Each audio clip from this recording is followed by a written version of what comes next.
ভর্তুকিতে সিলিন্ডারের সংখ্যা বাড়িয়ে 6 থেকে 9 করা হলো। আজ কেন্দ্রীয় মন্ত্রিসভার বৈঠকে এই সিদ্ধান্ত নেওয়া হয়েছে। আজ থেকে এই সিদ্ধান্ত কার্যকর। পাশাপাশি ডিজেলের দাম নির্ধারণ কেন্দ্রের নিয়ন্ত্রণ মুক্ত করার সিদ্ধান্ত গৃহীত হয়েছে মন্ত্রিসভার বৈঠকে। এবার থেকে তেল কোম্পানিগুলি ডিজেলের দাম ঠিক করবে। সূত্রের খবর, কেন্দ্রের এই সিদ্ধান্তের পর লিটারে 9 টাকা বাড়তে পারে ডিজেলের দাম।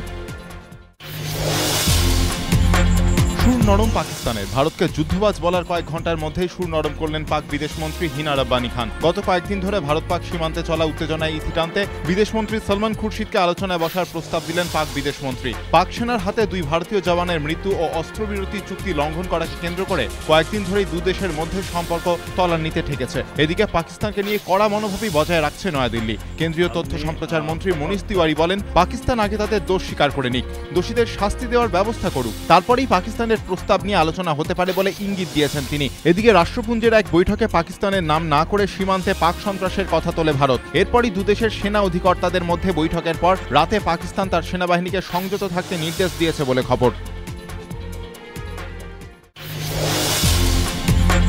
বাংলা ক্যালেন্ডারে মাঘ মাস হলেও মাঘের শুরুতেই শীত উধাও। আজ শহরের সর্বনিম্ন তাপমাত্রা 16.6 ডিগ্রি সেলসিয়াস, যা স্বাভাবিকের থেকে 3 ডিগ্রি বেশি। শীতে বাধা কুয়াশার পশ্চিমী ঝঞ্ঝা। ঘূর্ণাবর্ত গাঙ্গেয় পশ্চিমবঙ্গ থেকে সরে দাঁড়ালেও বাতাসে জলীয় বাষ্প থাকায় দিনভর কুয়াশার প্রভাব রয়েছে। আর কুয়াশার জেরে তাপমাত্রা বাড়ছে। তার মধ্যে পশ্চিমী ঝঞ্ঝা উত্তরে হাওয়াতেও বাধা দিচ্ছে, ফলে ঠান্ডা হাওয়াও ঢুকতে পারছে না। তবে হাল ছাড়তে নারাজ আলিপুর আবহাওয়া দপ্তর। আবহাওয়িদদের আশা, দিন 7 পর পশ্চিমী ঝঞ্ঝা ফের ঠান্ডা নিয়ে আসতে পারে।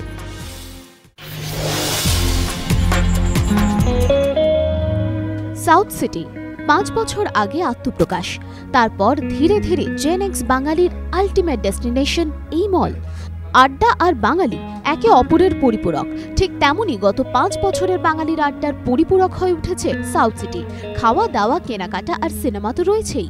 সেই সাউথ সিটি মলের 5ম জন্মদিন পালিত হলো বুধবার। জন্মদিনে যেন আরও মোহময়ী রূপে দক্ষিণ কলকাতার এই মাল্টিপারপাস মল। জন্মদিনে কেক কাটলেন পরিচালক মৈনাক ভৌমিক ও অভিনেত্রী নেহা পান্ডে।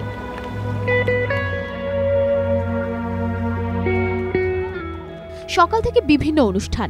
মল কালচারের অভিনব কনসেপ্টের মতোই ছিল অভিনব উদ্যোগ। জন্মদিন উপলক্ষে ফুটপাথের ছেলে মেয়েদের ঘুরিয়ে দেখানো হয় মলটি। ছিল খাওয়া দাওয়ার ব্যবস্থাও।